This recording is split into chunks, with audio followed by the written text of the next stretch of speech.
আসসালামু আলাইকুম প্রিয় শিক্ষার্থীরা, আশা করি সবাই ভালো আছো। এডু পরিবারের পক্ষ থেকে সবাইকে স্বাগত জানাই। আমাদের আজকের যে লাইভ ক্লাস সেটি 9:30-এ শুরু হওয়ার কথা ছিল, একটু দেরি হয়ে গেল, তার জন্য দুঃখ প্রকাশ করে নিচ্ছি। তোমরা নিশ্চয়ই জানতে পারছো ইতিপূর্বেই যে আজকে আমাদের কি নিয়ে আলোচনা হবে। মূলত যারা নবম দশম শ্রেণীতে যারা আছো, যাদের সামনে টেস্ট পরীক্ষা আছে, তাদের জন্য মূলত আজকে আমরা এই নবম দশমের যে আমাদের দ্বিতীয় যে অধ্যায়টা আছে, অর্থনীতি বিষয়ের যে দ্বিতীয় অধ্যায়টি আছে, অর্থনীতির গুরুত্বপূর্ণ ধারণা সমূহ, সেই বিষয়ের উপর আজকে আমরা ক্লাস করব।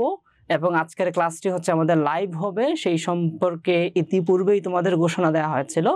তো দ্রুত জয়েন করে ফেলো, এবং যারা ইতিপূর্বে জয়েন করে ফেলছো তোমাদের ফ্রেন্ড সার্কেল যারা আছে তাদেরকেও দ্রুত নিয়ে আসো। আমি দেখি কারা কারা জয়েন করছো। যারা যারা জয়েন করতে পেরেছো ইতিমধ্যেই, যদি একটু রেসপন্স করো আমার কথা ঠিক মতো শোনা যাচ্ছে কিনা, এবং কে কোথায় থেকে জয়েন করছো, একই সাথে তোমাদের পড়াশোনা আসলে কেমন চলছে। অনেকেই প্রি টেস্ট দিয়ে দিয়েছো, সামনে তোমাদের টেস্ট পরীক্ষা আছে, সেটা আমরা জানি, তোমরা ইতিপূর্বে জানিয়েছো আমাদেরকে। তো একটু দেখি, একটু রেসপন্স করো যারা যারা জয়েন করছো, কোথায় থেকে জয়েন করছো, এবং ঠিক মতো শোনা যাচ্ছে কিনা একটু রেসপন্স করো যারা দেখতে পাচ্ছ তারা। আমরা বলছি ইতিপূর্বেই যে আমাদের যে অধ্যায়টি সেটা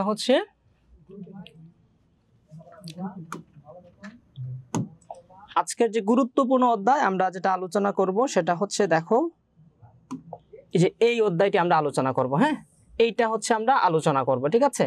এবং এটা আমরা একটু স্পেশাল আলোচনা করব, স্পেশাল লাইভ ক্লাস, এ কারণে যে তোমাদের সামনে টেস্ট পরীক্ষা। তো সেই ক্ষেত্রে একদম ডিরেক্টলি পরীক্ষা ফোকাস করে আমরা ক্লাসে আলোচনা করব। এবং ক্লাসটা আমি এইভাবেই সাজিয়েছি তোমাদের জন্য। প্রথমত ক্লাসের যে গুরুত্বপূর্ণ টপিক যেগুলো আছে, যে কোনো বোর্ডের বা যে কোনো পরীক্ষায় যে টপিকগুলো আসার মতো আমি সেগুলো কভার করেছি। একই সাথে আমার ক্লাসটা এইভাবে রেডি করেছি যে হুবহু যদি তোমার কমন নাও পড়ে, তুমি যেন পরিপূর্ণ আনসার করতে পারো, সেইভাবে আমরা প্রিপেয়ার করবো আশা করি, ঠিক আছে। তো এই আমাদের টপিক ছিল অর্থনীতির গুরুত্বপূর্ণ অধ্যায়, সেটা আমরা সামনে আগায় যাচ্ছি। দেখো একটু, তারপরে যদি দেখো, আমরা যদি দেখি আজকে এই লাইভ ক্লাসে, স্পেশাল লাইভ ক্লাসে আমরা যে বিষয়গুলো আলোচনা করব, অর্থাৎ যেগুলো কভার করব, সেখানে এই টপিকগুলো আজকে আমরা কভার করব। দেখো কি কি আছে, আমাদের এই অধ্যায়ের কোর যে বিষয়গুলো আছে সবগুলো এখানে কভার করেছি, এবং সেগুলোর মধ্যে আবার যেগুলো বেশি গুরুত্বপূর্ণ সেগুলোকে আমরা আলাদা করে আইডেন্টিফাই করেছি। দেখো আমরা কি আলোচনা করব আজকে। আলোচনা করব আমরা মূলত অর্থনৈতিক সম্পদ কাকে বলে সেটা আলোচনা করব। দেখো অর্থনৈতিক সম্পদ কাকে বলে সেটা আলোচনা করব। এই যে অর্থনৈতিক সম্পদ, এটা আলোচনা করব। সম্পদের বৈশিষ্ট্য কি এবং প্রকারভেদগুলো আলোচনা করব। এই অধ্যায়ের অনেক গুরুত্বপূর্ণ টপিক এটা। তারপরে বাংলাদেশের প্রেক্ষিতে, যেহেতু আমাদের বাংলাদেশ পৃথিবীর অন্যান্য দেশের থেকে অনেক বৈচিত্র্যময় আছে এবং অন্যান্য দেশের যে পার্থক্য আছে, সেক্ষেত্রে আমাদের দেশের সম্পদের মধ্যে পার্থক্য থাকবে। সেদিক থেকে আমরা বাংলাদেশের অর্থনৈতিক সম্পদ নিয়ে আলোচনা করব। তারপরে দ্রব্য কি, তার প্রকারভেদ নিয়ে আলোচনা করব। তারপরে অনেক গুরুত্বপূর্ণ একটি বিষয় সুযোগ ব্যয়, তারপরে চয়ন, এবং সবচেয়ে গুরুত্বপূর্ণ বিষয় উৎপাদন সম্ভাবনা রেখা। এবং এই উৎপাদন সম্ভাবনা রেখা বিষয়টা এত বেশি গুরুত্বপূর্ণ, তোমাদের এই ছাপটারই তো গুরুত্বপূর্ণ। তোমরা পরবর্তীতে যখন ইন্টারমিডিয়েটে গিয়ে যখন ইকোনমিক্স পড়বা, সেখানেও এটা পাবা। যদি তোমরা অর্থনীতিতে অনার্স করো, মাস্টার্স করো, সেই জায়গাতে গিয়েও এই টপিকটা কিন্তু তোমরা সবসময়ই পাবা। এবং এটা এত বেশি গুরুত্বপূর্ণ যে এটা দেখা যায় অনেক সময় আমাদের প্র্যাকটিক্যাল লাইফেও কাজে লাগে। তো এইটা আমরা আজকে 3 স্টার দিয়ে আলোচনা করব। হ্যাঁ, এটা খুবই গুরুত্বপূর্ণ, ঠিক আছে। তো তারপরে আয়, সঞ্চয় এবং বিনিয়োগ নিয়ে আলোচনা করব, অর্থনৈতিক ও অর্থনৈতিক কার্যাবলী, এবং সর্বশেষ বাংলাদেশের প্রধান অর্থনৈতিক খাতগুলো নিয়ে আলোচনা করব। তো এগুলো আমাদের আজকের যে স্পেশাল লাইভ ক্লাস, সেই লাইভ ক্লাসের আলোচ্য বিষয় বা আলোচনার বিষয়গুলো নিয়ে আমরা আলোচনা করব।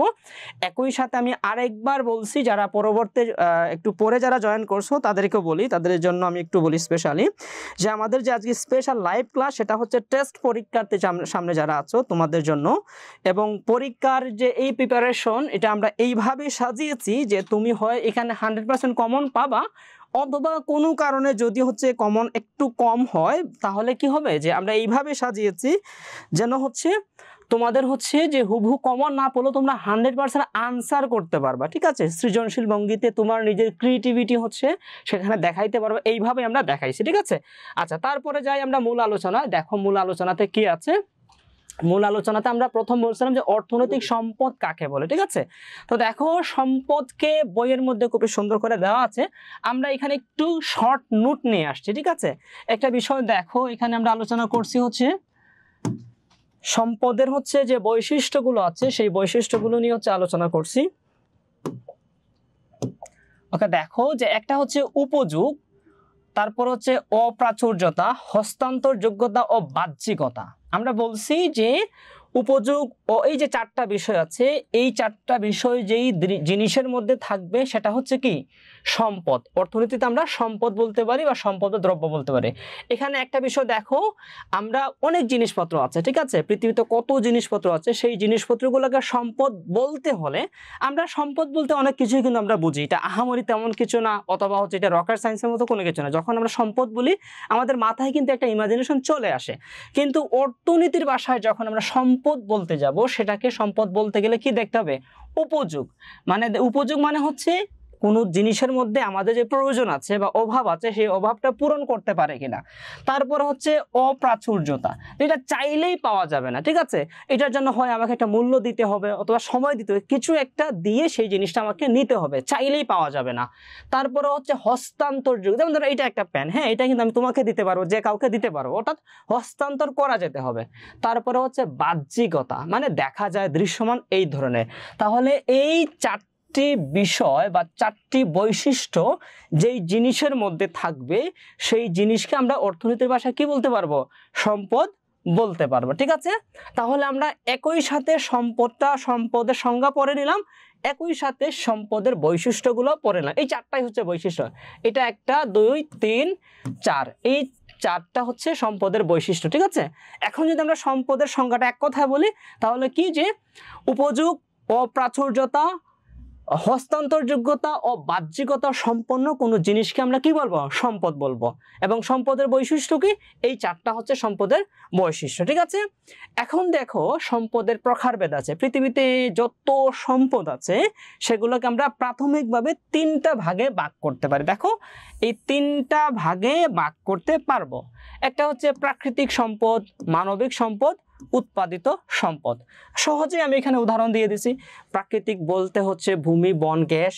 মানবিক সম্পদ মানে হচ্ছে মানব সম্পদ, যেটা সেখানে হচ্ছে শিক্ষা, দক্ষতা যাদের মধ্যে আছে তাদেরকে আমরা সম্পদ হিসেবে মানব সম্পদ বলি না, সেটা উৎপাদিত সম্পদ। যেমন ধরো যন্ত্রপাতি, রাস্তাঘাট, কারখানা, এগুলো হচ্ছে কি সম্পদের প্রকারভেদ। তাহলে এখানে সবচেয়ে গুরুত্বপূর্ণ যেটা সম্পদের বৈশিষ্ট্যগুলো খুবই গুরুত্বপূর্ণ, এটা তোমরা একটু মনে রাখবে, হ্যাঁ। তারপরে যাই আমরা হচ্ছে দেখো, তারপরে আমরা যাব সম্পদের হচ্ছে এখান থেকে সম্ভাব্য কি ধরনের প্রশ্ন আসতে পারে। আমি তোমাদেরকে শুরুতেই বলেছিলাম যে এই চ্যাপ্টারটা, এই লাইভ ক্লাসটা আমরা এইভাবে সাজিয়েছি যে হয় তোমার হুবহু কমন পড়বে, যদি কোনো কারণে 1-2টা প্রশ্ন মিস্টেক হয়ে যায় তাহলে তুমি যেন 100% আনসার করতে পারো নিজে থেকে, সেইভাবেই তোমাদেরকে প্রিপেয়ার আমরা করব। এখানে সম্ভাব্য প্রশ্ন হইতে পারে কি, দেখো অর্থনৈতিক সম্পদের বৈশিষ্ট্যগুলো লেখো, এই যে 4টা বৈশিষ্ট্য আমরা দেখাইছিলাম সেগুলা। তারপরে যে সিকিউ যেটা বড় প্রশ্ন, সেখানে হইতে পারে সম্পদের প্রকারভেদগুলো আলোচনা করা। এখন আমরা এখানে একটা তোমাদেরকে নোট লিখছি যে এই আনসারগুলো তুমি কেমনে করবা। যদি তোমার মুখস্থ কখনো না আসে এবং যদি তোমার হচ্ছে কোনো প্রশ্ন দেখা যায় কখনো কমন না পারে, তাহলে কি করবা, দেখো কিভাবে লিখবা। যে এই যে সম্পদের বৈশিষ্ট্যগুলো না, 4টা বৈশিষ্ট্য তুমি লিখবা, তারপরে কি লিখবা, যে এই যে সম্পদের শ্রেণীর বিভাগের কথা বলছে বা প্রকারভেদের কথা বলছে, সেই প্রকারভেদগুলো লিখবা, লিখে হচ্ছে কি উদাহরণ দিবা, 2টি করে 3টি করে উদাহরণ দিবা। যেমন এখানে আমরা প্রাকৃতিক সম্পদের উদাহরণ দিচ্ছি, ঠিক আছে। এরকম লিখলে তুমি মূল কনসেপ্টটা ক্লিয়ার রাখবা, কনসেপ্টটা ক্লিয়ার রাখার সাথে সাথে তোমার মতো করে তুমি লিখতে পারবা। নট নেসেসারি যে তোমাকে প্রত্যেকটা লাইন বাই লাইন বইয়ের মতো করে লিখতে হবে, ঠিক আছে। এবং সৃজনশীল প্রশ্ন মানেই হচ্ছে তোমার নিজে থেকে তুমি সৃজনতা দেখাবা, তোমার সৃজনশীলতা দেখাবা। তো আমরা প্রথম যে আমাদের টপিক ছিল অর্থনৈতিক সম্পদ, সেটা নিয়ে আলোচনা করলাম। আমরা তারপরে যাই, দেখো আমরা বলছিলাম যে সম্পদ যেহেতু আমরা আলোচনা করব এবং বাংলাদেশ হচ্ছে আমাদের দেশ, তো আমাদের দেশের কিছু স্পেসিফিকেশন আছে যেটা অন্যান্য দেশের থেকে আলাদা। সেই স্পেসিফিকেশনের দেখে আমাদের দেশের সম্পদগুলো কি ধরনের সেটা আমরা এখানে দেখব। দেখো আমাদের দেশের তোমরা সবাই জানো যে বাংলাদেশ হচ্ছে কি কৃষি প্রধান দেশ, ঠিক আছে? তো কৃষি প্রধান দেশ হিসাবে কি আমাদের দেশের অধিকাংশ হচ্ছে কৃষি প্রধান। দেখো এটা হচ্ছে আমাদের দেশে যত সম্পদ আছে তার অধিকাংশ সম্পদ হচ্ছে কৃষি নির্ভর, ঠিক আছে? এখানে আমি কিছু স্ট্যাটিস্টিক বা পরিসংখ্যান এখানে ব্যবহার করছি, যেটা হচ্ছে লেবার ফোর্স সার্ভে থেকে নিয়েছি। এখানে দেখো কি বলছে যে বাংলাদেশের 63% মানুষ হচ্ছে কি কৃষির উপর নির্ভরশীল। চিন্তা করছো যে বাংলাদেশের যে যত সম্পদ আছে সেই সম্পদের অধিকাংশ জায়গা হচ্ছে কৃষির উপর নির্ভরশীল। তো সেখানে মানুষ যারা আছে আমরা সেই মানুষ হচ্ছে কি এই 63% মানুষ কৃষির উপর নির্ভরশীল। তারপরে হচ্ছে আমাদের যে জিডিপি যেটা আছে দেখো সেই জিডিপির কি এই যে দেখো 13.35% হচ্ছে আমাদের যে জিডিপি, সেই জিডিপি 13.35% কৃষি থেকে আসে। বুঝতে পারছো? অর্থাৎ আমাদের দেশের অর্থাৎ বাংলাদেশের যে সম্পদ আছে অর্থনৈতিক সম্পদ সেটার অধিকাংশ কৃষির উপর নির্ভরশীল, ঠিক আছে? আচ্ছা, এখানে কৃষির উদাহরণ দেওয়া আছে, এগুলো তোমরা দেখে নি, আমি আর না বলি। তারপরে হচ্ছে বনাঞ্চল বা বন, আমাদের দেশের আরো একটা বড় খাত হচ্ছে সম্পদের, সেটা হচ্ছে বন, ঠিক আছে? দেখো বনেরও একটা কি পরিসংখ্যান দেওয়া আছে যে 17.62% এলাকা হচ্ছে বনাঞ্চল আমাদের দেশে, ঠিক আছে? উদাহরণ আছে সুন্দরবন, শালবন, এগুলো তোমরা জানো। তারপরে খনিজ আমাদের আছে, তারপরে হচ্ছে শক্তি, গ্যাস, কয়লা, এগুলো আছে, পানিও আছে, ঠিক আছে? অর্থাৎ বাংলাদেশের সম্পদগুলোকে যদি আমরা এরকম ভাগ করতে যাই তাহলে মোটা দাগে এই সম্পদগুলো আমাদের দেশে আছে, ঠিক আছে? তারপর হচ্ছে শিল্পটাও আছে, এখানে শিল্পটা বাদ আছে। শিল্পটাও হচ্ছে বাংলাদেশে গোয়িং হচ্ছে, দ্রুত একটু একটু করে ইমপ্রুভ করছে শিল্পটা, ঠিক আছে? তো এই হচ্ছে আমাদের বাংলাদেশের সম্পদের বর্ণনা বা অর্থনৈতিক সম্পদের বর্ণনা, ঠিক আছে? আমরা তারপরে যাই, তারপরে দেখো কি আছে। এখন এখান থেকে সম্ভাব্য কি ধরনের প্রশ্ন আসতে পারে এবং সেটার জন্য আমরা কিভাবে আনসার লিখব সেটা আমি একটু বলে দিচ্ছি। দেখো সম্ভাব্য প্রশ্ন, এরকম প্রত্যেকটা টপিকেরই গুরুত্বপূর্ণ যে প্রশ্নটা আছে আমি সেটা তোমাদেরকে মেনশন করে দিব এবং সেটার জন্য উত্তর কিভাবে লিখবা সেটা বলে দিব, এবং যদি হচ্ছে এখান থেকে কমন না পড়ে সেটা কিভাবে লিখবা সেটাও তোমাদেরকে বলে দিব। তো দেখো কি বলছে সম্ভাব্য প্রশ্ন, এখানে আমরা বলছি যে বাংলাদেশের প্রধান অর্থনৈতিক সম্পদ উল্লেখ করো। এই যে এগুলো হচ্ছে প্রধান অর্থনৈতিক সম্পদ, ঠিক আছে? কৃষি খাতের গুরুত্ব আলোচনা করো। তুমি হচ্ছে এই যে আমি তোমাদের এখানে দেখাচ্ছি একটা সংখ্যা দেখাইলাম না, এটা তোমরা খুবই মনে রাখবা সবাই, ঠিক আছে? দেখো এই যে কৃষির কথা বলছি আমি, একটা পার্সেন্টেজ এখানে উল্লেখ করেছি, ঠিক আছে? তুমি যখন এরকম 1-2টা পার্সেন্টেজ উল্লেখ করে যখন বর্ণনাটা লিখবা তখন তোমাকে সর্বোচ্চ মার্কস কিন্তু টিচার দিবেন, কারণ হচ্ছে তোমার এই আনসারটা বাকি 90 জনের থেকে অবশ্যই আলাদা হবে। বুঝতে পারছো? এই জন্য এই নাম্বারের পাওয়ারটা খুবই গুরুত্বপূর্ণ। বুঝতে পারছো? এই যে ধরো কৃষির উপর নির্ভরশীলতা কত শতাংশ মানুষের, তারপরে হচ্ছে জিডিপির কত শতাংশ কৃষি থেকে আসে, এই যে সংখ্যাগুলো আমি এখানে বললাম, যখন তোমরা কৃষির গুরুত্ব নিয়ে আলোচনা করবা এই সংখ্যাগুলো উল্লেখ করার চেষ্টা করবা, তাহলে সর্বোচ্চ নাম্বার তোমরা নিশ্চিত পেতে পারো, ঠিক আছে? তারপরে আমরা যাই দেখি কি আছে এখানে। দ্রব্য নিয়ে বলছিলাম আমরা আলোচনা করব, ঠিক আছে? দ্রব্যটা হচ্ছে আমরা তো সাধারণত বুঝি যে সবকিছুই তো আসলে দ্রব্য, দ্রব্যকে আলাদা করে পড়ার দরকার কি আছে, ঠিক আছে? সবকিছু কিন্তু আমরা জেনারেল সায়েন্সে বা সাধারণ জ্ঞানে নরমালি যেটা বুঝি দ্রব্য, সেই দ্রব্য এবং অর্থনৈতিক দ্রব্যের মধ্যে পার্থক্য আছে। বুঝতে পারছো? অর্থনীতির ভাষায় একটু পার্থক্য আছে।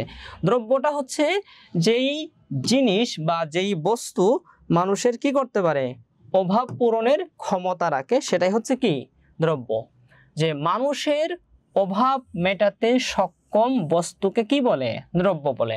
যেমন ধরো আমার হাতে কি আছে, এই পেনটা আছে না, এই পেন দিয়ে আমি কি করছি, আমি কিন্তু তোমাদেরকে দাগ দিয়ে দেখাচ্ছি কোনটা গুরুত্বপূর্ণ কোনটা কম গুরুত্বপূর্ণ, এগুলো কিন্তু দেখাচ্ছি না। আমাকে এখন একটি ক্লাস নিতে হবে, সেটা কিন্তু আমার প্রয়োজন। তো এই যে পেন আছে সেই পেনটা কি করতে পারছে, আমার প্রয়োজনটা মেটাতে পারছে, সেখানে না আমি কেউ বলতে এই পেনটাকে আমি কি একটা দ্রব্য বলতে পারি। বুঝতে পারছো? এরকম আরো যেই জিনিসগুলো হচ্ছে আমাদের অভাব প্রয়োজন, অভাবের যেটা প্রয়োজন আছে সেই প্রয়োজনটা পূরণ করে, সেই পূরণকৃত দ্রব্যটাই হচ্ছে কি, সেই পূরণকৃত বস্তুটাই আমরা দ্রব্য বলতে পারবো। এমন যদি হয় যে হুদাই পড়ে আছে, এটা আমাদের কোনো কাজে লাগতেছে না, আমাদের কোনো অভাব মিটাচ্ছে না, কোনো প্রয়োজন মিটাচ্ছে না, তাহলে কি সেটাকে আমরা দ্রব্য বলতে পারবো না। ঠিক আছে? আচ্ছা, তারপরে দেখো পৃথিবীতে যত দ্রব্য আছে সেগুলাকে আমরা চাইলে ক্যাটাগরাইজ করতে পারি, ভাগ করতে পারি। এখানে কয়েকটি ভাগ দেওয়া আছে দেখো। অবাধলব্য, ঠিক আছে, মানে সহজে পাওয়া যায় আর কি। যেমন ধরো বায়ু, বাতাস, আমরা যে অক্সিজেন নেই সেটার জন্য আমরা কোনো টাকা দেই কাউকে? এটা কিন্তু দিতে হয় না। আলো, ঠিক আছে, আলো দিয়ে পাই, সেটার জন্য কি আমরা এই ইলেকট্রিসিটির আলো না, অন্য যে আলো পাই সেটার জন্য কি আমরা সহজে পেয়ে যাই। ঠিক আছে? অবাধলব্য দ্রব্য হচ্ছে এগুলো যেগুলো সহজে পাওয়া যায়।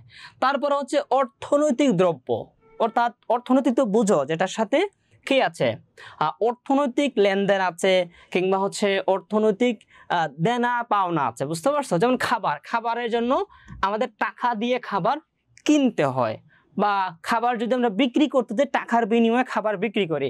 বই কিনতে গেলে কি লাগে? টাকা লাগে। বুঝাইতে পারছি? এই ধরনের দ্রব্যকে অর্থনৈতিক দ্রব্য বলে। তারপরে ভোগ্য দ্রব্য, তারপরে মধ্যবর্তী দ্রব্য। মধ্যবর্তী দ্রব্য দেখো কি, যেমন ধরো আমরা কি করি, একটা জিনিস দিয়ে আমরা চূড়ান্ত আরেকটা জিনিস পাই। যেমন তুমি চা খাবা, তাই না? চা খাওয়ার সময় তুমি কি করবা? তুমি কি ডিরেক্টলি চা পাবা? চা কিন্তু পাবা না। তোমার পানি লাগবে, চিনি লাগবে, চা পাতা লাগবে, দুধ চা যদি বানাও তাহলে দুধ লাগবে। এই যে চিনি, তারপরে দুধ, তারপরে চা পাতা, এই প্রত্যেকটা জিনিস হচ্ছে কি তোমার মধ্যবর্তী দ্রব্য। আরেকটা দ্রব্য বানাইতে গেলে এই জিনিসগুলো লাগে। ঠিক আছে? এখানে তুলা থেকে সুতার উদাহরণ দেওয়া আছে। যেমন তুলা থেকে গাছে যে তুলা কাটা হলো ওইটা থেকে কি মানে আমরা সুতা বানাই, তাই না? তাহলে এই ক্ষেত্রে তুলাটা হচ্ছে কি মধ্যবর্তী দ্রব্য। ঠিক আছে? মূলধনী দ্রব্য, মূলধন তো বুঝোই। যেমন ধরো আমাদের যে এই যে বোর্ডটা, তাই না, এই বোর্ডটা হচ্ছে আমাদের একটা মূলধন। এটাকে ব্যবহার করে আমরা তোমাদের ক্লাস নিচ্ছি, তাই না? এই ধরনের যে যন্ত্রপাতি আছে, কিংবা হচ্ছে যেমন ধরো এখানে আমাদের ইলেকট্রিসিটি যাচ্ছে, তাই না, এটার জন্য কি আমাদেরকে পে করতে হবে। তো এই যে টাকা অথবা যন্ত্রপাতি, এগুলা হচ্ছে কি মূলধনী দ্রব্য। তারপরে দেখো চূড়ান্ত যেটা খাবারে জাল, এই ধরনের দ্রব্যের প্রকারভেদ আছে। ঠিক আছে? এখানে গুরুত্বপূর্ণ বিষয়টা হচ্ছে দ্রব্য বলতে কি বুঝো, যেটা মনে রাখবা, যেমন জিনিস, পৃথিবীর যে কোনো জিনিস বস্তুগত হইতে পারে, অবস্তুগত হইতে পারে, সেটাই কি যেটা মানুষের অভাব পূরণ করতে পারে সেটাই হচ্ছে দ্রব্য। যেই জিনিসে অভাব পূরণ করবে না সেটাকে আমরা কি দ্রব্য বলবো না বা বলতে পারবো না।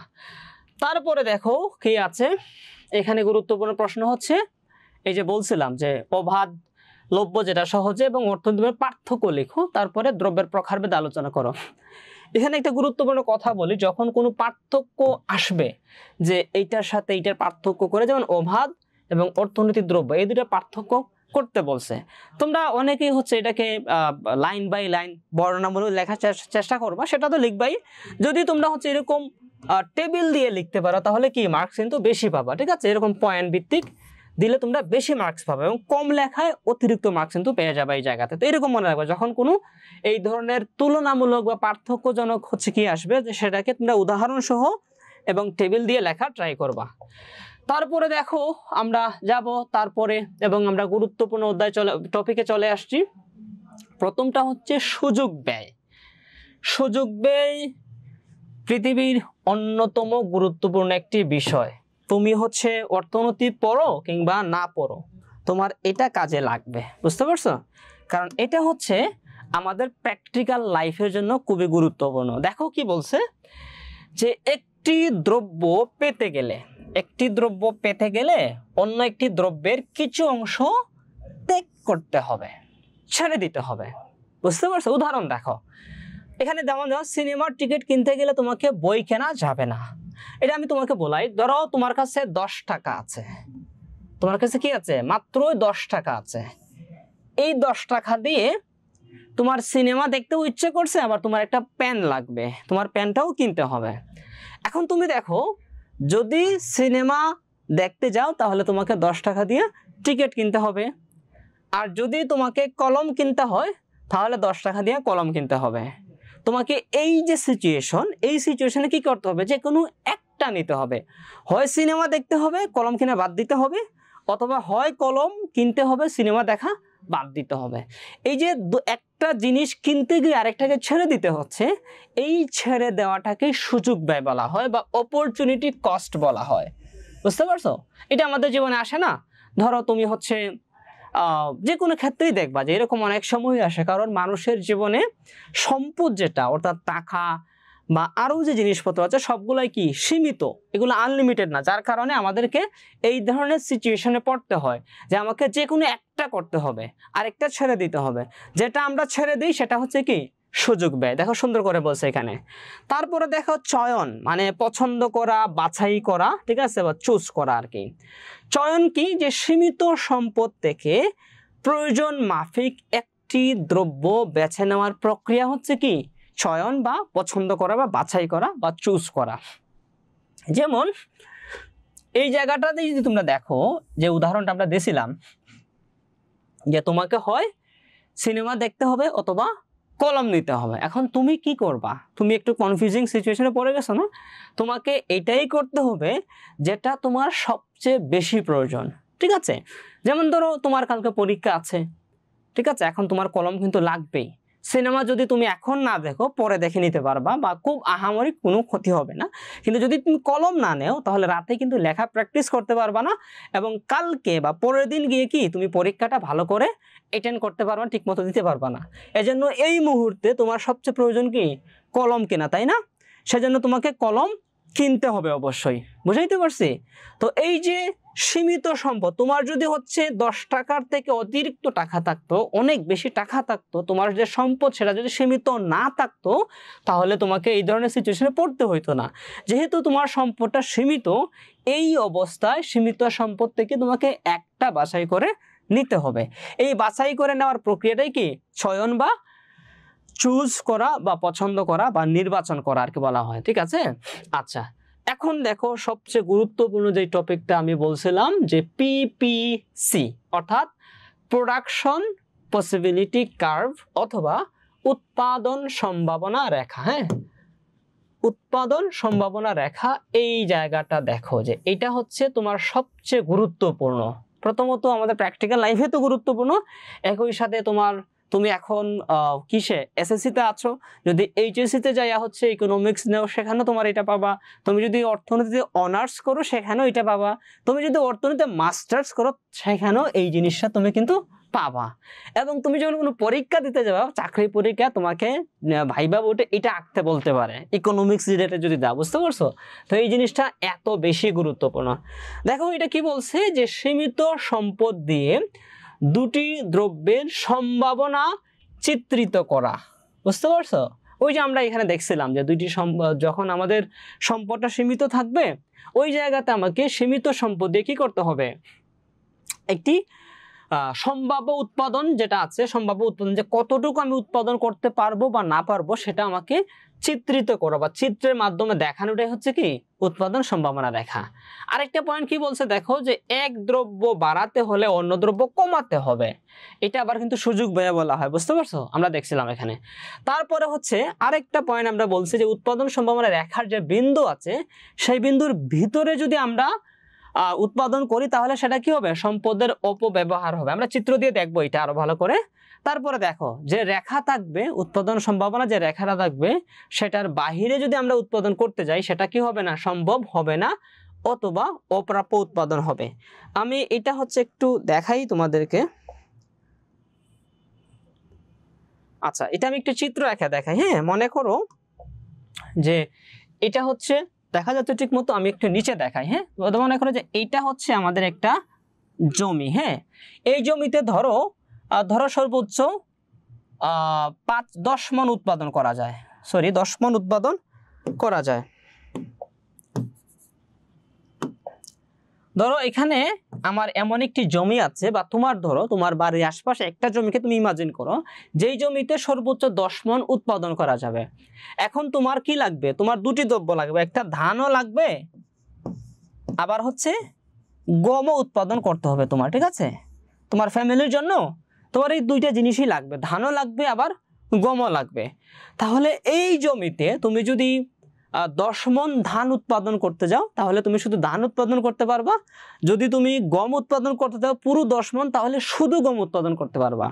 এখন তুমি যদি না আমি দুইটাই উৎপাদন করব, তাহলে কোনটা কতটুকু উৎপাদন করা যাবে সেটাই আমরা এখানে দেখব। ঠিক আছে, আমরা ধরো এইদিকে নিচের দিকে ধান ধরলাম আর উপরের দিকে গম ধরলাম। ঠিক আছে, এদিকে হচ্ছে আমাদের গম, ধরো এটা হচ্ছে মণ, এটা হচ্ছে 0, 2 মণ, 4 মণ, 6, 8 মণ, আর এখানে হচ্ছে 10 মণ। এদিকেও সেম অবস্থায় 2 মণ ধরলাম, 4 মণ, 6, 8 মণ এবং 10 মণ। এখন আমি যদি শুধু গম উৎপাদন করি, এদিকে গম যদি উৎপাদন করি, এদিকে আমরা গম ধরছি না, শুধু 10 মণ গম যদি উৎপাদন করতে যাই তাহলে এইদিকে ধানের উৎপাদন কত দেখো 0। ঠিক আছে, এই যে 10 না, এখানে কত 0 আছে, আমি অর্থাৎ কোনো ধান উৎপাদন করতে পারবো না। ঠিক আছে, আবার যদি আমি শুধু ধান উৎপাদন করি, যে 10 মণ ধান উৎপাদন করতে যাই, তাহলে দেখো এদিকে গমের উৎপাদন কত 0 আছে, অর্থাৎ গমের কোনো উৎপাদন করা যাবে না। এখন আমি যদি হচ্ছে ধরো 2 মণ গম উৎপাদন করব, 2 মণ গম আর 8 মণ ধান উৎপাদন করব, বুঝছো? 2 মণ গম উৎপাদন করব আর 8 মণ, দুইটা মিলে কত 10 মণ না? তাহলে আমার এখানের মধ্যে হয়ে যাচ্ছে। ঠিক আছে, এখন ধরো না আমার হচ্ছে গম আরো বেশি লাগবে, তাহলে আমি ধরো 4 মণ গম উৎপাদন করতে পারবো আর এদিকে 6 মণ গম উৎপাদন করতে পারবো, এটা আমার ক্যাপাসিটির মধ্যে আছে। তারপরে ধরো না আমার গম হচ্ছে আরো বেশি লাগবে, যে আমি 6 মণ গম উৎপাদন করব, তাহলে আমি ধান 4 মণ উৎপাদন করতে পারবো। এখন যদি আমি চাই যে গমটা আরো বাড়াইতে চাই, যে না গম আমার আরো বেশি লাগবে, সেক্ষেত্রে গম 8 মণ আর ধান হচ্ছে 2 মণ উৎপাদন করতে পারবো। আমি যদি আরো বেশি চাই যে না আমার 10 মণই ধান লাগবে, গম লাগবে, তখন কি ধানের উৎপাদনটা 0 হয়ে যাবে। অথবা এদিকে যদি আমি দেখি যে আমার শুধু ধান 10 মণ লাগবে, তাহলে কি আমি গম উৎপাদন করতে পারবো না। ঠিক আছে, এখন যে আমি এই যে একটা বিন্দু পাইলাম, এই বিন্দুতে যদি উৎপাদন করি তাহলে কি হবে, আমি 8 মণ গম 2 মণ ধান উৎপাদন করতে পারছি।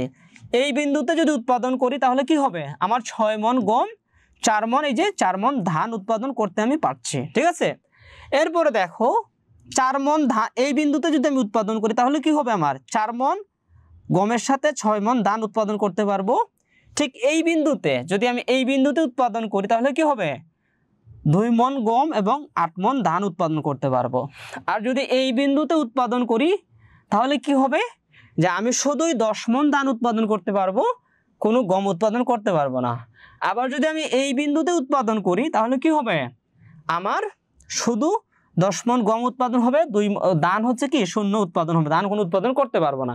এখন এই যে আমরা এই বিন্দুগুলো পাইলাম না, এই যে বিন্দুগুলো পাচ্ছি না, এগুলোকে যদি আমরা একটা সুন্দর করে রেখা দিয়ে একবারে যুক্ত করে নেই, এটাই হচ্ছে কি আমাদের উৎপাদন সম্ভাবনা রেখা। তোমাদের বইতে দেখবো একটু রাউন্ড করা আছে, ওইটাও হবে এটাও হবে। ঠিক আছে, এখন দেখো এই যে আমি বিভিন্ন বিন্দুগুলা, অর্থাৎ আমি দেখলাম যে ধান এবং গমের একটা উৎপাদনের সংমিশ্রণ আছে, যে আমি এত এত প্যাকেজ উৎপাদন করতে পারবো, হয় এতটুকু ধান অথবা এতটুকু গম, অথবা হয় শুধু ধান হয় শুধু গম, এরকম আমি উৎপাদন করতে পারবো। ঠিক আছে, এখন দেখো এইটা হচ্ছে আমাদের জমির ক্যাপাসিটি, তাই না? এর বাহিরে আমরা যাইতে পারবো না। এখন তোমার জমির তোমার যে জমিটা আছে, আমি তোমাকে শুরুতে বলছিলাম যে তোমার জমিটাকে তুমি একটা ইমাজিন করো যে এইটা হচ্ছে আমার জমি। এই জমিতে ধরো আমরা অনুমান করি না যে এখানে হচ্ছে 10 কেজি শাক হইতে পারে বা 10 মণ ধান হইতে পারে, এরকম আমরা বলি না, আশপাশের জমিগুলো আছে সেরকম একটা জমি। এই জমির ক্যাপাসিটি হচ্ছে তোমার কি 10 মণ। তো তোমার ক্যাপাসিটিটা সীমিত, লিমিটেড ক্যাপাসিটি। এই ক্যাপাসিটির মধ্যে তোমাকে দুইটা সংমিশ্রণ করে উৎপাদন করতে হবে, তাহলে তোমাকে এখানকার ভিতরের যে কোনো একটা সংমিশ্রণ বেছে নিতে হবে। বুঝাইতে পারছি? আরো বের করা যাবে, যেমন ধরো তুমি 7 মণ করবা, ঠিক আছে, এইটা যদি 7 মণ করো তাহলে এখানে কত হবে, 5 মণ হবে। এরকম আমরা যেগুলা উদাহরণ হিসেবে দেখাইছি এগুলা নিতে পারবা, কিংবা তুমি এটাকে আরো কাস্টমাইজ করতে পারবা। কিন্তু একটা প্রশ্নের উত্তর বলো, তুমি কি এই জায়গায় উৎপাদন করতে পারবা? তোমরা একটু কমেন্ট করো, যারা যারা ক্লাসটা দেখতে পাচ্ছ একটু কমেন্ট করো যে এই জায়গায় উৎপাদন করা যাবে কিনা, এই বিন্দুতে উৎপাদন করা যাবে কিনা, এটা একটু কমেন্ট করো দেখি কারা কারা দেখতেছো। অনেকেই সালাম দিচ্ছ, হ্যাঁ আচ্ছা ঠিক আছে। এটা হচ্ছে এটাও একটু আমাকে উত্তর দাও যে যারা যারা ক্লাসটা দেখছো যে এই জায়গাতে আমরা উৎপাদন করতে পারবো কিনা। হ্যাঁ, আমরা হচ্ছে এই জায়গাতে উৎপাদন করতে পারবো না। কেন পারবো না? যে এটা হচ্ছে আমাদের এই যে এখানে বলছিলাম এই জায়গাটা দেখো যে রেখার যে বাহিরে উৎপাদন করা অপ্রাপ্য অথবা অসম্ভব উৎপাদন। বুঝতে পারছো? এই জায়গায় উৎপাদন করা সম্ভব না। বুঝাইতে পারছি? কারণ এটা আমাদের ক্যাপাসিটির বাইরে, আউট অফ ক্যাপাসিটি, এই জায়গায় আমরা যেতে পারবো না। এখন তুমি এখানে না, তুমি এই জায়গার ভিতরে, তুমি যদি মনে করো যে এখানে তুমি উৎপাদন করবা, তোমার ক্যাপাসিটি হচ্ছে এখানে, কিন্তু তুমি করতেছো এই জায়গাতে, এটাও কি উৎপাদন তুমি করতে পারবা, কিন্তু করা উচিত না। কেন উচিত না? এই বিন্দুটা দেখো যে রেখার ভিতরে উৎপাদন করলে সম্পদের অপব্যবহার হবে। তোমার ক্যাপাসিটি আছে এতটুকু, তুমি করছো এতটুকু, বাকিটুকু কি নষ্ট হয়ে যাবে। বুঝাইতে পারছি? তুমি একজন স্মার্ট ব্যক্তি, একজন হচ্ছে ক্যালকুলেটিভ পারসন, একজন হচ্ছে সচেতন ব্যক্তি, সবসময় তার সর্বোচ্চ ক্যাপাসিটি কি করে ইউজ করার চেষ্টা করে। সেক্ষেত্রে তোমাকে বুদ্ধিমানের মতো এই জায়গায় উৎপাদন করতে হবে। বুঝাইতে পারছি? এখানে তুমি উৎপাদন করতে পারবা, কিন্তু সেটা তোমার কি বোকামি হবে। বুঝাইতে পারছি? আচ্ছা, তো এই উৎপাদন সম্ভাবনা রেখাটা তোমাদের এই চ্যাপ্টার থেকে পরীক্ষায় আসার সবচেয়ে বেশি সম্ভাবনা আছে। এবং আমি বলছিলাম, একটু আগেও বলছিলাম, দুইবার ইতিপূর্বে বলছি যে এইটা অনেক গুরুত্বপূর্ণ। তোমার এইচএসসি, অনার্স, মাস্টার সব জায়গায় এই চ্যাপ্টারটা বা এই টপিকটা সবসময় আসা। বুঝাইতে পারছি?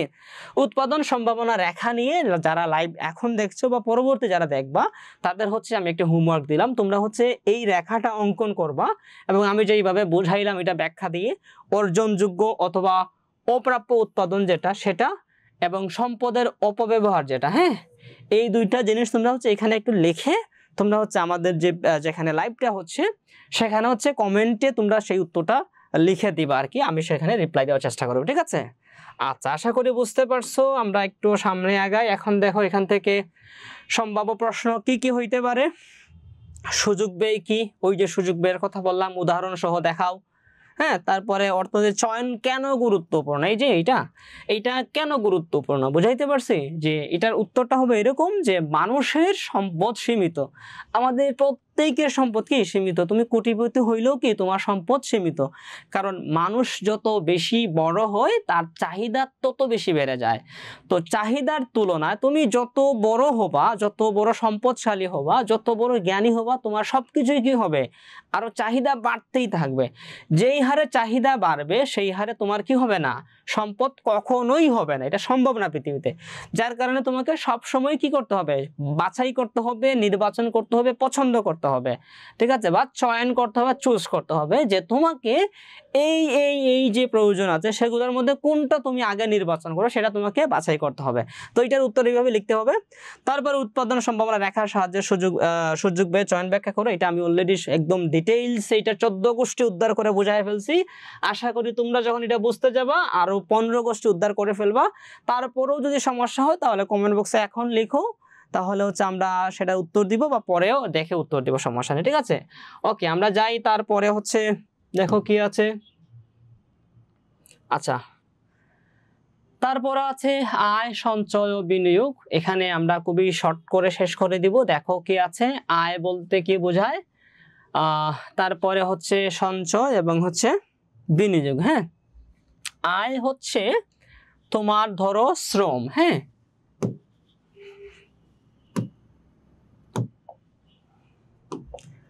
তোমার হচ্ছে শ্রম অথবা সম্পদ, এই দুইটা ব্যবহার করে তুমি যে বিনিময়ে অর্থ পাও সেটাই হচ্ছে কি আয়।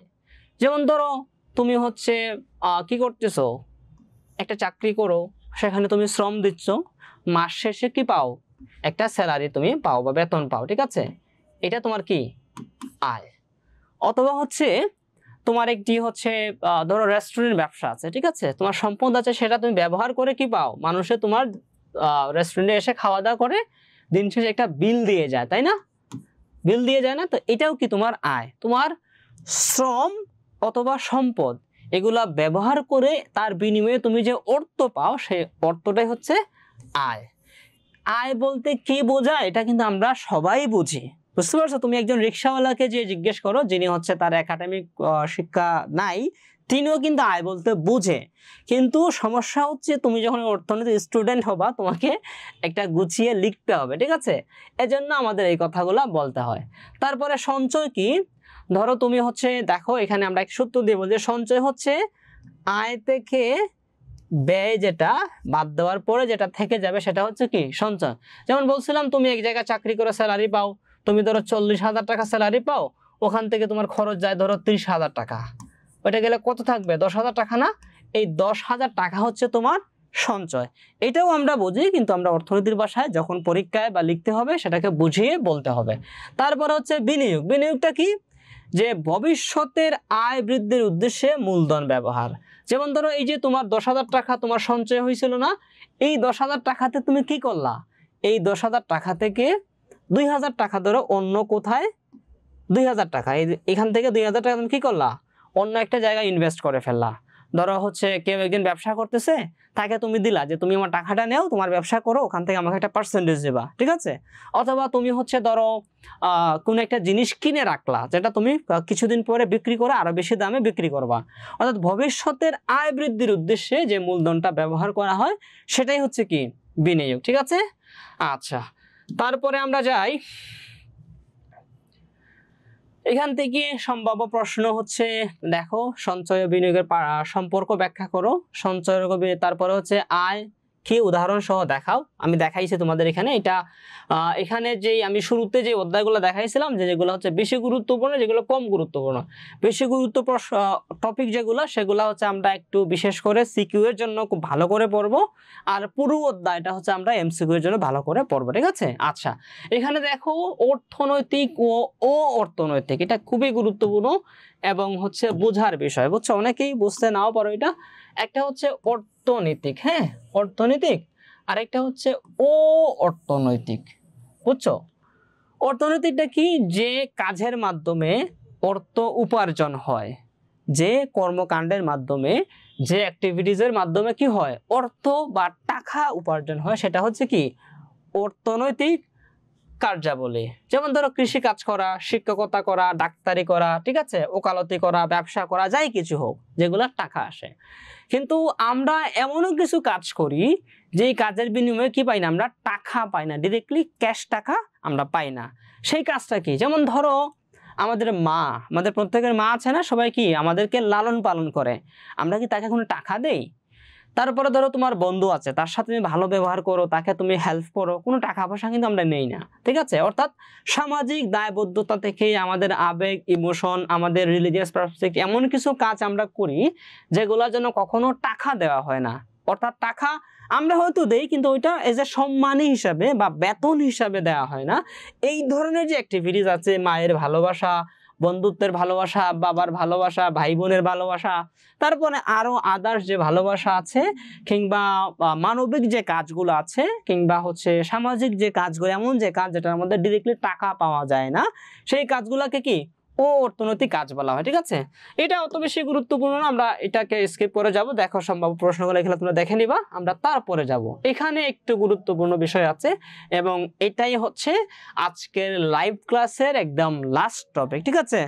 এখন যারা ক্লাসটা করছো একটু কমেন্ট করো যে ঠিকমতো শুনতে পারছো কিনা বা ক্লাসটা বুঝতে পারছো কিনা। হ্যাঁ, বুঝতে যদি না পারো সেটাও জানাও। আর ক্লাসটা কেমন লাগতেছে তোমরা হচ্ছে, আমরা যেটা বলছি যে তোমাদের টেস্ট পরীক্ষার ডিরেক্ট সাজেশন এবং ডিরেক্ট তোমাদের প্রিপারেশন এখান থেকে তোমরা নিবা। এইভাবে আমরা সাজাইছি যে টপিকগুলো যেন তোমাদের কোর টপিকগুলো ক্লিয়ার হয়, ঠিক আছে? তো দেখো আমরা যেটা বলছিলাম তোমরা সেটা সেরকম বুঝতে পারছো কিনা একটু জানাবা কমেন্ট করে। দেখো বাংলাদেশের যেহেতু দিন শেষে আমরা বাঙালি বা আমরা বাংলাদেশি, তো প্রত্যেকটা বিষয়কে আমাদের দেশের সাথে আমাদের সাথে কানেক্ট করে নিতে হয়, ঠিক আছে? সেক্ষেত্রে হচ্ছে দেখো যে বাংলাদেশের প্রধান অর্থনৈতিক খাতগুলো কি কি। আমরা শুরুতেই দেখছিলাম যে কৃষি খাতের অবদান বাংলাদেশের অর্থনৈতিক খাতে দেখছিলাম যে কৃষি খাত হচ্ছে অনেক বেশি ভূমিকা রাখে। তো সেক্ষেত্রে কৃষি হচ্ছে বাংলাদেশের প্রধান অর্থনৈতিক খাত। আমি পার্সেন্টেজগুলো এখন আর না বলি, শুরুতেই বলছি, তোমরা দেখে নিবা। তারপরে এখানে আগের জায়গাতে আমাদের হচ্ছে শিল্প খাতটা ছিল না, শিল্পটার খাতটাও বাংলাদেশে হচ্ছে খুব দ্রুত আগাচ্ছে। শিল্প খাতের মধ্যে কি আছে, এই যে পোশাক শিল্প আছে, পাট শিল্প, চা, এইগুলা হচ্ছে কি দ্রুত আগাচ্ছে আমাদের শিল্প খাতটা, ঠিক আছে? তারপর হচ্ছে সেবা খাত, শিক্ষকতা, চিকিৎসা, তারপর হচ্ছে প্রকৌশলী সহ এই ধরনের খাতগুলো বাংলাদেশের প্রধান খাত। তো বাংলাদেশের অন্যতম খাতটা হচ্ছে কৃষি খাত এটা আমরা দেখাইছি। তারপরে শিল্প খাত তো বুঝোই, এই যে এগুলো আর কি, হ্যাঁ, পোশাক শিল্প, পাট শিল্প, চা শিল্প, এগুলো হচ্ছে কি আমাদের শিল্প খাত। হ্যাঁ, তো বাংলাদেশের প্রধান অর্থনৈতিক খাতগুলো হচ্ছে এগুলা। আমরা তারপরে দেখি এখানে কি কি প্রশ্ন আছে। এখান থেকে প্রশ্ন যেটা পরীক্ষায় আসার মতো বা বেশি গুরুত্বপূর্ণ সেটা হচ্ছে এটা। হ্যাঁ, বাংলাদেশের অর্থনীতিতে কৃষির খাতের গুরুত্ব আলোচনা করো। ঠিক আছে, দুইটাই মোটামুটি ঘুরে ফিরে একটাই প্রশ্ন উত্তর আসবে, প্রায় কাছাকাছি উত্তর আসবে। এই দুইটা প্রশ্ন খুবই গুরুত্বপূর্ণ, বিশেষ করে এইটা গুরুত্বপূর্ণ, বুঝতে পারছো? এবং আমি আগেও বলছিলাম তোমাদেরকে, তোমরা যখন এই প্রশ্নের উত্তরটা লিখতে যাবা তখন হচ্ছে এই যে পার্সেন্টেজ আমি যেগুলা দিয়েছি এগুলা ছাড়াও তোমাদের মেইন যে বই আছে সেই বইতে আরো কিছু পার্সেন্টেজ আছে, সেগুলা তোমরা ওই জায়গাতে কৃষি খাতের গুরুত্ব উল্লেখ করতে বলবা। এবং তোমরা যদি আরো বেশি আপডেটেড হইতে চাও, তোমাদের বইতে যে পরিসংখ্যান যেগুলো দেওয়া আছে এগুলো একটু 4-5 বছর আগের পরিসংখ্যান, তোমরা যদি আরো আপডেট তথ্যগুলো অনলাইন থেকে ঘাটাঘাটি করে দিতে উল্লেখ করতে পারো যে এটা হচ্ছে বাংলাদেশের কৃষি খাতের অবস্থান, তাহলে তুমি আরো বেশি এবং সর্বোচ্চ মার্কস পেয়ে যাবে। ঠিক আছে, আচ্ছা, তো এই ছিল হচ্ছে আমরা যে তোমাদের টেস্ট পরীক্ষা সামনে রেখে যে আমরা লাইভ ক্লাস শুরু করছি আমাদের হচ্ছে এডু পরিবারের পক্ষ থেকে। আজকে আরো কিছু ক্লাস হয়েছে, সায়েন্স ফ্যাকাল্টিরও ক্লাস হয়েছে, প্রায় সবগুলো সাবজেক্টে ক্লাস হবে, তোমরা নিশ্চয়ই দেখতে পাচ্ছ। তো সেক্ষেত্রে তোমরা যারা এখন দেখছো বা পরে দেখবা সবাইকে অসংখ্য ধন্যবাদ জানাই আমাদের লাইভ ক্লাসগুলোতে জয়েন হওয়ার জন্য। এবং একই সাথে হচ্ছে তোমাদের আরো যে বন্ধুরা আছে যারা হচ্ছে তোমাদের ব্যাচমেট, তোমাদের ফ্রেন্ড কিংবা অন্য জায়গায় পড়াশোনা করে যাদের আসলে এই ক্লাসগুলো দরকার, তোমরা তাদেরকে একটু মেনশন করো আমাদের এই ক্লাসে। এবং সবাই মিলে আমরা একসাথে পড়াশোনা করে যেন অনেক দূর এগিয়ে যেতে পারি, তোমাদের থেকেও যেন আমরা হচ্ছে শিখতে পারি, সেই ব্যবস্থাটা করো। এবং সবাইকে রিকোয়েস্ট করব যে আমাদের এই লাইভ ক্লাসগুলো অন্যদের সাথে শেয়ার করো। শুধু ইকোনমিক্স না, আরো সবগুলা টপিকেরই ক্লাস হবে। আজকে থেকে আমাদের ইকোনমিক্স ক্লাসটা শুরু হচ্ছে। আর্টসের যে আরো গুরুত্বপূর্ণ যে চ্যাপ্টারগুলো টপিকগুলো আছে বা বইগুলো আছে সেগুলো নিয়ে আমরা ক্লাস করাবো। আচ্ছা, আমি এখানে আসলাম আবার একটু দেখাই যে আজকে আমরা কি আলোচনা করলাম।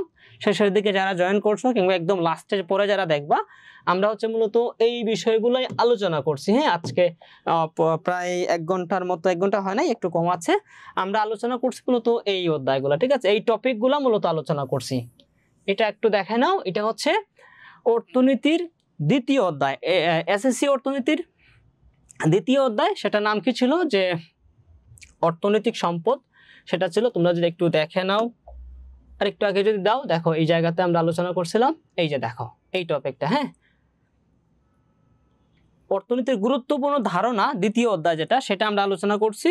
এবং আলোচনা করতে যাই এই টপিকগুলো আজকে আমরা কভার করছি। ঠিক আছে, তো আমি আর সময় নিচ্ছি না, তোমরা সবাইকে অসংখ্য ধন্যবাদ জানাই। এবং হচ্ছে কমেন্ট করে জানাবা ক্লাস কেমন ছিল এবং আরো কিভাবে ক্লাস নিলে হচ্ছে তোমরা আরো তোমাদেরকে আরো ভালো করে বোঝানো যাবে, সেই বিষয়ে যদি তোমাদের সাজেশন থাকে সেটাও দিতে পারো। এবং হচ্ছে আমি তোমাদেরকে বলছিলাম যে উৎপাদন সম্ভাবনা রেখা পিপিসি কার্ভটা তোমরা সবাই হচ্ছে অঙ্কন করবা, অঙ্কন করে হচ্ছে কমেন্ট বক্সে দিবা। ঠিক আছে, এবং সেখানে লিখবা যে কোনটা হচ্ছে অর্জন করা যাবে এবং কোনটা অর্জন করা যাবে না। এটা তোমাদেরকে যারা আজকে লাইভ ক্লাসে জয়েন করছে কিংবা পরে যারা ক্লাসটা দেখবা তাদের সবাইকে একটা হোমওয়ার্ক দিলাম। তোমরা যদি সেটা সাবমিট করো আমরা অবশ্যই রেসপন্স করবো। ঠিক আছে, তো আজকে এ পর্যন্তই। সবাই ভালো থাকো, ইনশাল্লাহ পরবর্তী ক্লাসে দেখা হবে। সুস্থ থাকো, সবাইকে অসংখ্য ধন্যবাদ। আসসালামু আলাইকুম।